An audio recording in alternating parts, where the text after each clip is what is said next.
Hello and welcome. My name is Alan, and today we are talking about an event that technically happened Monday, but it was the 50th anniversary of the Kent State shootings. If you're unfamiliar, we can kind of get into this a little bit here. May the 4th, 1970, Kent State University in Ohio.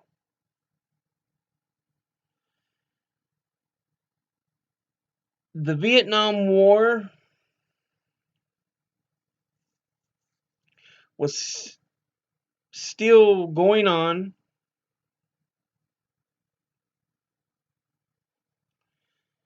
Um, Nixon was losing um, popularity. Well, we'll say his popularity wasn't at the highest. He got elected in 68. So it's already 2 years since Nixon was elected to his first term in office. And like I said, the Vietnam War has been raging on for a while now. But 50 years ago, on May the 4th, which was May the 4th, 1970, we had people shot and killed at Kent State University in Kent, Ohio. The National Guard, the Ohio National Guard,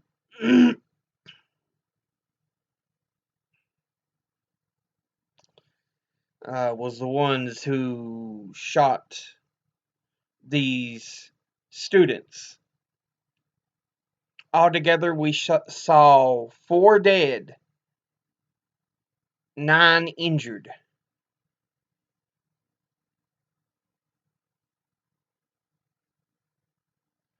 And a lot of it had come from these students who were protesting against the Cambodian campaign, against which President Richard Nixon announced during a television address on the 30th of April of that year. Now remember, this event was on May the 4th, so 5 days. Other students who were shot had been walking nearby or observing the protest from a distance.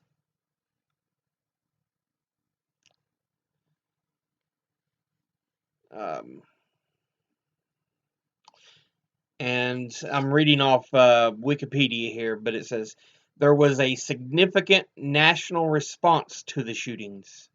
Hundreds of universities, colleges, and high schools closed throughout the United States due to a student strike of 4 million students, and the event further affected public opinion at an already socially contentious time over the role of the U.S. in the Vietnam War.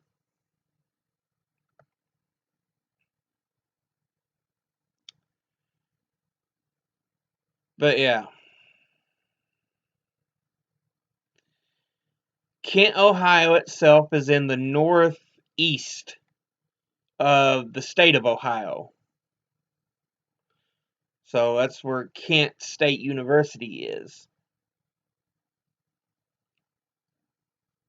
But yeah, many of those shot were protesting the events.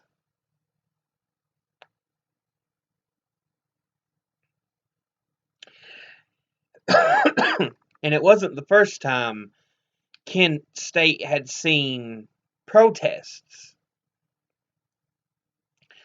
During the 1966 homecoming parade, protesters walked dressed in military paraphernalia with gas masks.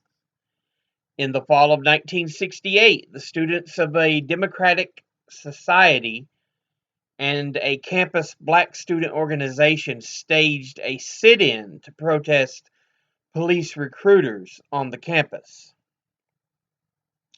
250 black students walked off campus in a successful amnesty bid for the protesters. On April the 1st, 1969, students for a Democratic Society members attempted to enter the administration building with a list of demands where they clashed with police. In response, the university revoked the Kent State Society of Democratic Students chapter charter. On April the 16th, a disciplinary hearing involving two of the protesters resulted in a confrontation between supporters and opponents of the students of a Democratic Society. The Ohio State Highway Patrol was called and 58 were arrested. 4 of the students for a Democratic Society leaders spent 6 months in prison as a result of the incident.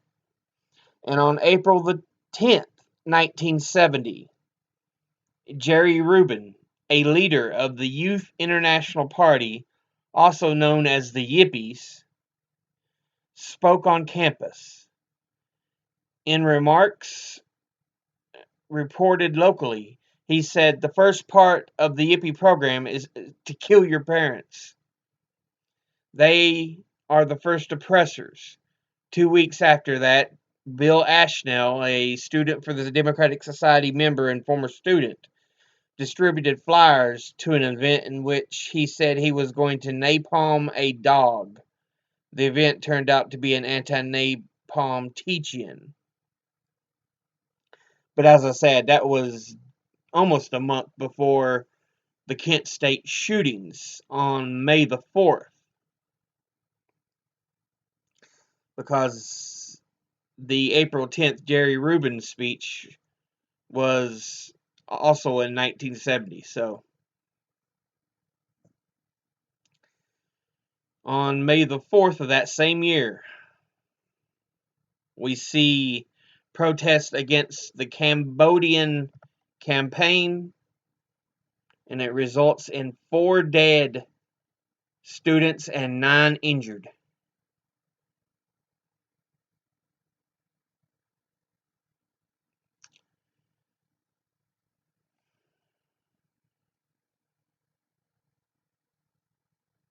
Let's see.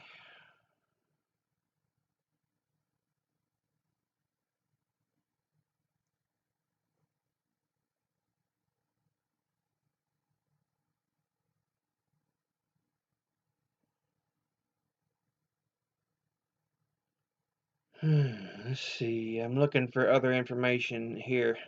After the shootings on May the 4th, immediately after the shootings, many angry students were ready to launch an all-out attack on the National Guard. Many faculty members, led by geology professor and faculty marshal Glenn Frank, pleaded with the students to leave the commons and not give in to violent escalation. He said, "I don't care whether you've never listened to anyone before in your lives. I am begging you right now. If you don't disperse right now, they're going to move in. And it can only be a slaughter. Would you please listen to me? Jesus Christ! I don't want to be a part of this." After 20 minutes of speaking, the students left the commons as ambulance personnel tended to the wounded, and the Ohio National Guard left the area. Professor Frank's son, also present that day, said, "He absolutely saved my life and hundreds of others."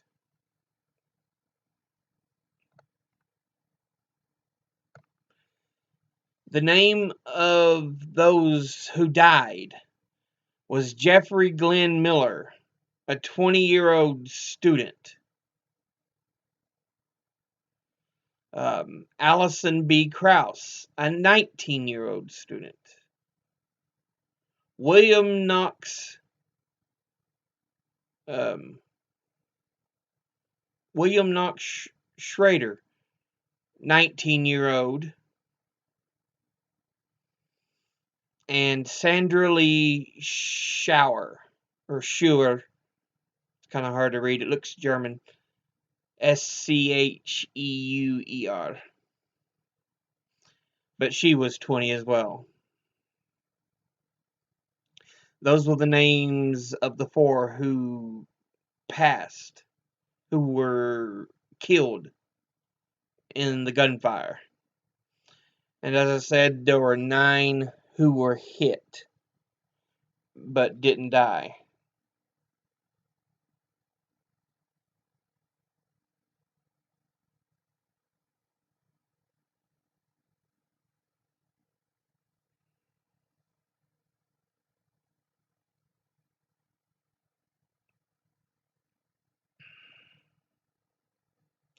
The closest was a 70, let's see. Oh, they don't give the age. I was reading the distance. But the closest that was hit was 71 feet or 22 meters away. And he was hit twice in the right abdomen and left lower leg. The furthest away was 750 feet or 230 meters, and he received a neck wound.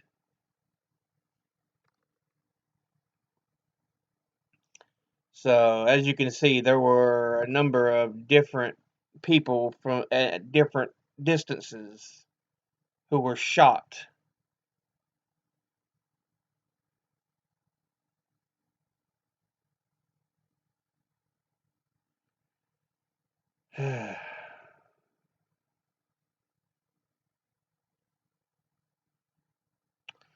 But aftermath and long-term effects.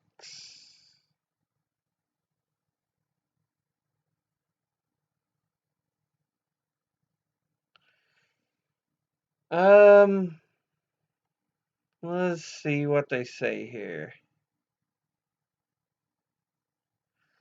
Photographs of the dead and wounded at Kent State were distributed in newspapers and periodicals worldwide, amplified sentiment against the United States invasion of Cambodia and the Vietnam War in general. In particular, the camera of Kent State photojournalism student John Philo captured a 14-year-old runaway, Marianne Vecchio, screaming over the dead body of Jeffrey Miller, who had been shot in the mouth.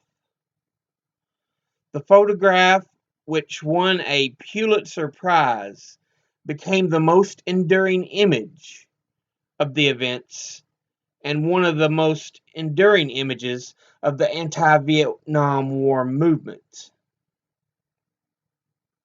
The shootings led to protests on college campuses throughout the United States and a student strike causing more than 450 campuses across the country to close with both violent and nonviolent demonstrations. A common sentiment was expressed by the students at New York University with a banner hung out of a window that read, "They can't kill us all." On May the 8th, 11 people were bayoneted at the University of New Mexico by the New Mexico National Guard in a confrontation with student protesters.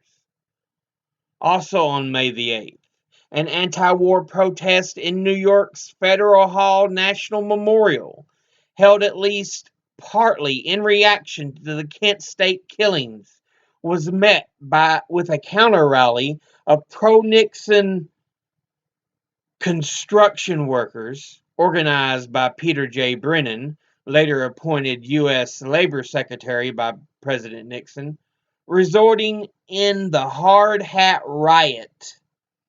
Shortly after the shootings took place, the Urban Institute conducted a national study that concluded the Kent State shooting was the first nationwide student strike in U.S. history.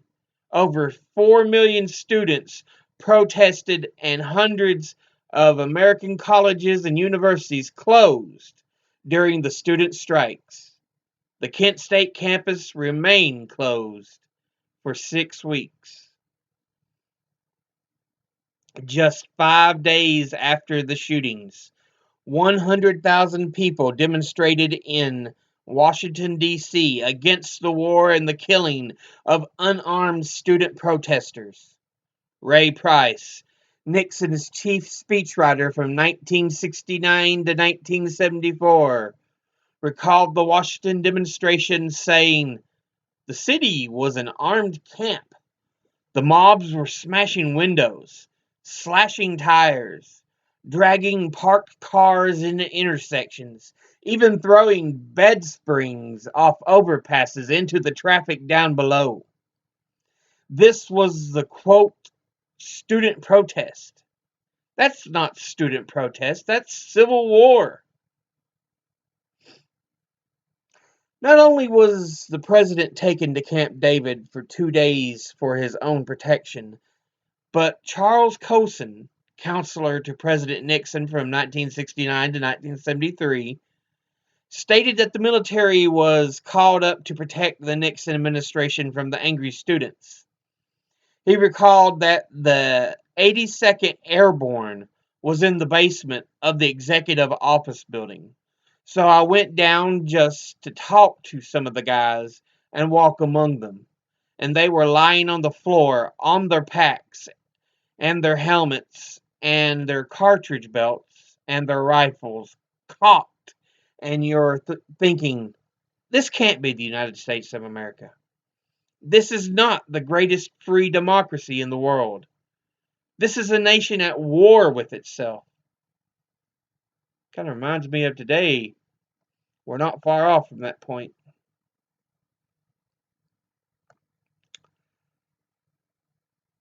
President Nixon and his administration's public reaction to the shootings was perceived by many in the anti-war movement as callous. Then National Security Advisor Henry Kissinger said the president was pretending indifference. Stanley Canow wrote in his Vietnam, A History of the Nixon Administration, initially reacted to this event with wanton insensitivity. Nixon's press secretary, Ron Ziegler, whose statements were carefully programmed, referred to the deaths as a reminder that when dissent turns to violence, it invites tragedy. 3 days before the shootings, Nixon had talked of bums who were anti-war protesters on United States campuses, to which the father of Alison Krauss stated on national TV, "My child was not a bum." Carnell further documented that at 4:15 a.m. on May the 9th, 1970, the president met about 30 student dissidents conducting a vigil at the Lincoln Memorial, whereupon Nixon treated them to a clumsy and condescending monologue, which he made public in an awkward attempt to display his benevolence. Nixon had been trailed by White House Deputy for Domestic Affairs, Edgell Crow, who saw it differently, saying, "I thought it was a very significant and major effort to reach out." In any regard, neither side could convince the other, And after meeting with the students, Nixon expressed that those in the anti-war movement were the pawns of foreign communists. After the student protests, Nixon asked H.R. Haldeman to consider the Houston Plan, which would have used illegal procedures to gather information on the leaders of the anti-war movement. Only the resistance of J. Edgar Hoover stopped that plan. A Gallup poll taken after the shootings reportedly showed that 58% of the respondents blamed the students, 11% blamed the National Guard, and 31% expressed no opinion. However, there was wide discussion as to whether these were legally justified shootings of American citizens, and whether the protests or the decisions to ban them were constitutional. These debates served to further galvanize uncommitted opinion by the terms of the discourse. The term massacre was applied to the shootings by some individuals in media sources, as it had been used for the Boston Massacre of 1770, in which 5 were killed and several more wounded. Students from Kent State and other universities often got a hostile reaction upon returning home. Some were told that more students should have been killed to teach student protesters a lesson. Some students were disowned by their families. On May the 14th, 10 days after the Kent State shootings, 2 students were killed and 12 wounded by police at Jackson State University, a historically black university in Jackson, Mississippi, under similar circumstances, known as the Jackson State Killings. But that event did not arouse the same nationwide attention as the Kent State shootings.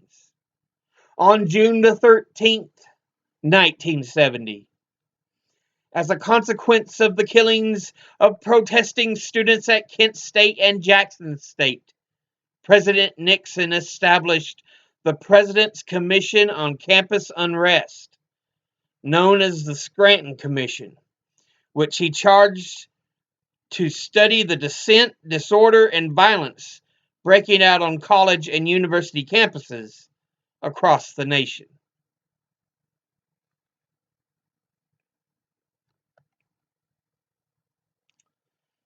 So, yeah.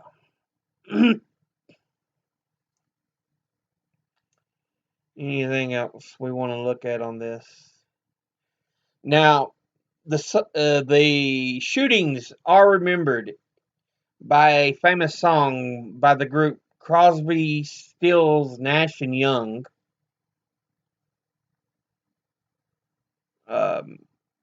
And the song is 4 Dead in Ohio. Do, do, do, do, do, do. 4 Dead in Ohio.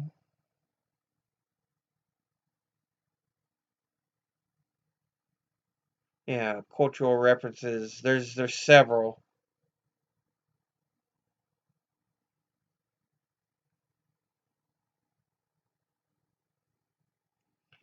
But I think that's probably the most famous. 4 Dead in Ohio.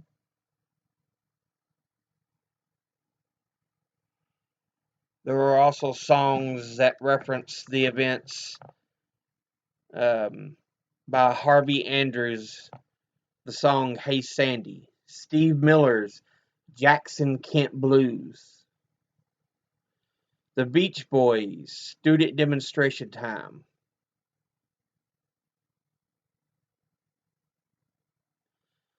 Bruce Springsteen, Where Was Jesus in Ohio, Halim El-Dab, Kent State music professor who was on campus when the shootings occurred, composed the Opera Files, a full-length opera in response to his experience. Ruth Warwick released 41,000 plus 4, The Ballad of Kent State. Bill Dobbins, who was a Kent State University graduate student at the time of the shootings, composed The Balcony. Dave Brubeck's Truth is Fallen. The Isley Brothers, Ohio Machine Gun. Holly Near's It Could Have Been Me.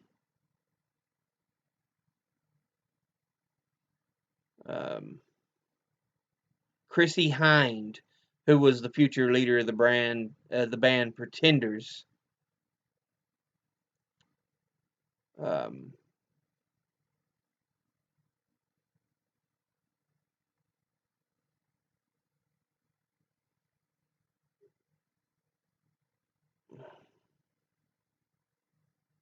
She has talked about it.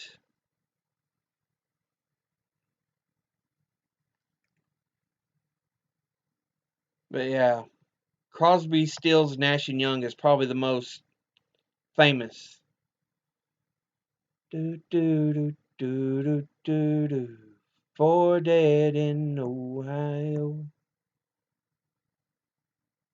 The actual name of the song is Ohio, but yeah. But there's also mentions of it in prose, plays, film and television.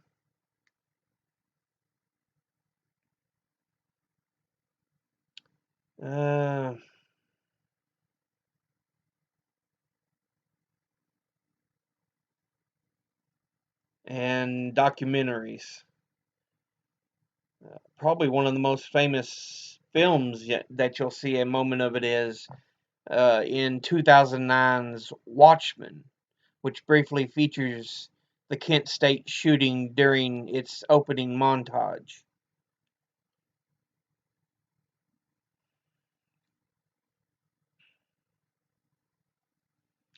But yeah, I kind of wanted to mention the Kent State shootings since Monday was the 50th anniversary of it.